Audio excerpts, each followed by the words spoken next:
Verb নিয়ে অনেক কথা হয়ে গেছে, ঠিক আছে। এবার একটু চেঞ্জে আসা উচিত, পরে আবার ভার্ব আমরা ফেরত আসবো, ঠিক আছে। এখন হচ্ছে আমরা একটু সহজ জিনিস শিখি আবার, ঠিক আছে। অনেক বেশি এক্সস্টিং হয়ে যাচ্ছে, এই জন্য হচ্ছে আমরা কিছু সহজ জিনিস শিখবো। সহজের মধ্যে আজকে আমরা কি শিখবো?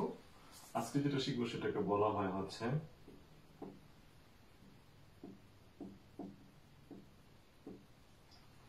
Wochentage, ঠিক আছে।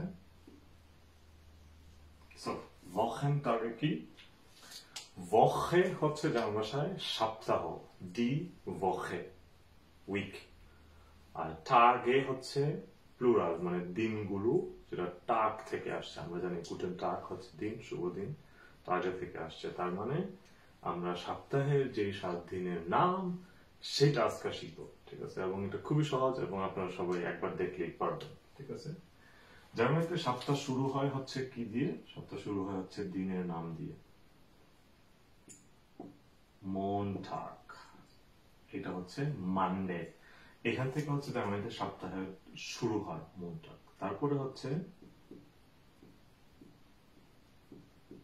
ডিনস্টাগ, তারপরে হচ্ছে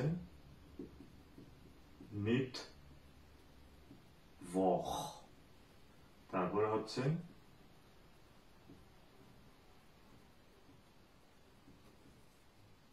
ডনার্স্টাগ।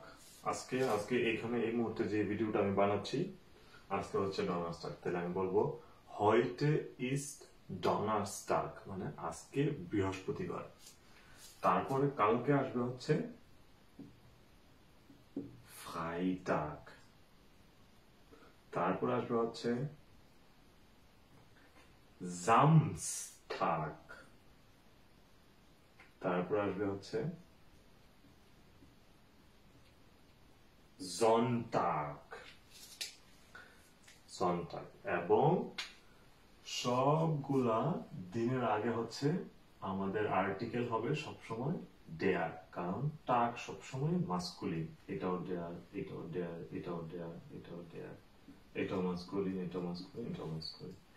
এবং জার্মানিতে হচ্ছে এই দুই দিনকে বলা হয় হচ্ছে Wochenende, মানে আমি যদি একসাথে লিখি সেটা হবে Wochen, একসাথে জায়গা হচ্ছে না, Ende, এবং সেটা হবে হচ্ছে das। সো সেটা হচ্ছে das Wochenende মানে উইকেন্ড। এবং Samstag মানে শনিবারকে জার্মানরা অনেক সময় Sonnabend বলে, সেটা চলতি ভাষা। যেহেতু যদি আপনারা কোনো অডিওতে কোনো ভিডিওতে Sonnabend শুনেন, তার মানে এখানে স্যাটারডে মানে Samstag নিয়ে কথা হচ্ছে। সো আবার একবার রিপিট, জার্মানিতে সপ্তাহের শুরু হচ্ছে মানডে, তার মানে হচ্ছে মনটাগ, তারপর থেকে কন্টিনিউ হবে মনটাগ, ডিনস্টাগ, মিটওখ, ডনার্স্টাগ, ফ্রাইটাগ, জামস্টাগ, জন্টাগ। এবং জামস্টাগ জন্টাগ হচ্ছে Wochenende এখানে। So viel Spaß!